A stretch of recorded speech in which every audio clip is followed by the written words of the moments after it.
Deer viewers, Netaji Subhash open university দীর্ঘদিন বাদ পিজির ফাইনাল এক্সাম শিডিউল প্রকাশ করেছে এবং এই এক্সাম শিডিউল আসার পর প্রত্যেকে যেমন খুশিও হয়েছো, ঠিক তার সাথে সাথে অনেকেই কিন্তু চিন্তা মধ্যে পড়ে গেছো। কারণ এই সময় আমরা জানি যে দীর্ঘদিন বিভিন্ন চাকরির পরীক্ষা আটকে ছিল ওবিসি কেসের জন্য। যদিও এই মুহূর্তে ওবিসি কেস সম্পূর্ণভাবে মিটে যায়নি, তার মধ্যেই কিন্তু বিভিন্ন অ্যাপয়েন্টিং অথরিটি তারা তাদের পরীক্ষা শুরু করেছে বা পরীক্ষা নিচ্ছে। মূলত পশ্চিমবঙ্গের ক্ষেত্রে আমরা দেখেছি পিএসসি, এসএসসি, প্রাইমারি বোর্ড বা অন্যান্য যে সমস্ত পুলিশ বোর্ড, পিআরবি, তারা কিন্তু পরীক্ষা শুরু করেছে। সে জায়গায় পিজির যে শিডিউল, সেখানে বেশ কিছু পরীক্ষা মূলত পশ্চিমবঙ্গের অ্যাপয়েন্টিং অথরিটিদের নেওয়া পরীক্ষার ডেট পড়ে গিয়েছিল। তাদের মধ্যে ইম্পর্টেন্ট একটা ছিল পুলিশের পরীক্ষা, constable, lady constable, constable Kolkata police, PSC clerkship, যেগুলোর পরীক্ষার ডেট অ্যানাউন্সড। এছাড়া ডাব্লিউবিএসএসসি ক্লার্কশিপেরও পরীক্ষা কিন্তু টেন্টেটিভলি জানুয়ারি মাসে দেওয়া হয়েছে।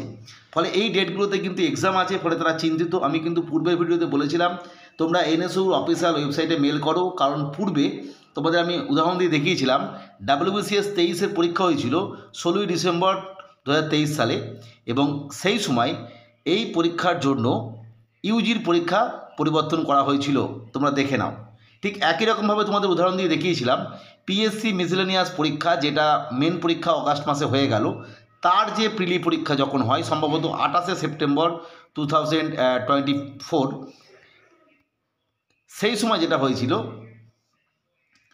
যে এই পিজি পরীক্ষা যে জন্য সেই সময় সেই পিজি পরীক্ষাটা পরিবর্তন করা হয়েছিল। তোমাদের বলেছিলাম তোমরা প্রত্যেকে আবেদন জানাবে, এই পরীক্ষা ডেট পরিবর্তন হতে পারে। ফলে আপাততভাবে একটা সুরাহা হয়েছে, সেটা হচ্ছে 21 তারিখে যে পরীক্ষাটা ছিল 21শে ডিসেম্বর, সেটা 26শে ডিসেম্বর করা হয়েছে। এবং 21 তারিখে কিন্তু কেপির লেডি কনস্টেবল এবং কনস্টেবলের প্রিলি পরীক্ষা আছে। এটা গেল বিষয়। এছাড়া পিএসসি ক্লার্কশিপ পরীক্ষা আমরা জানি 28শে ডিসেম্বর আছে, যেটা অ্যানাউন্সড। এছাড়া এসএসসি কিন্তু জানুয়ারি মাসে দুটো পরীক্ষা নেবে, ক্লার্ক এবং গ্রুপ ডি। ফলে তোমরা প্রত্যেককেই ক্লার্কশিপ পরীক্ষা সেটা যেহেতু ডেট অ্যানাউন্সড হয়ে গেছে, একদম শিডিউল দিয়ে দিয়েছে, ফলে সেই শিডিউল ধরে তোমাদের অ্যাডমিট কার্ড নিয়ে সরাসরি ইউনিভার্সিটির যে মেল আছে সেখানে মেল করতে থাকো। নিশ্চিতভাবে এই পরীক্ষাটাও কিন্তু পরিবর্তন করবে, বা পরবর্তী ক্ষেত্রে ক্লার্কশিপের যে ফাইনাল ডেট আসবে সেই সময় দেখবে এটাও কিন্তু পরিবর্তন করে দেবে। কিন্তু অবশ্যই বারবার বলছি, এই সংখ্যাটা কিন্তু বেশি হতে পারে। অনেকেই যদি মেল করে তবেই কিন্তু ইউনিভার্সিটিটা পরিবর্তন করতে পারে বা পরিবর্তন করে। তোমরা অবশ্যই মেল করো, কারণ ইউনিভার্সিটি কখনোই চাইবে না যে একটা স্টুডেন্টের দুটো জায়গা যাতে হ্যাম্পার না হয়, তারা দুটো পরীক্ষা দিতে পারে, সেই বিষয়টা।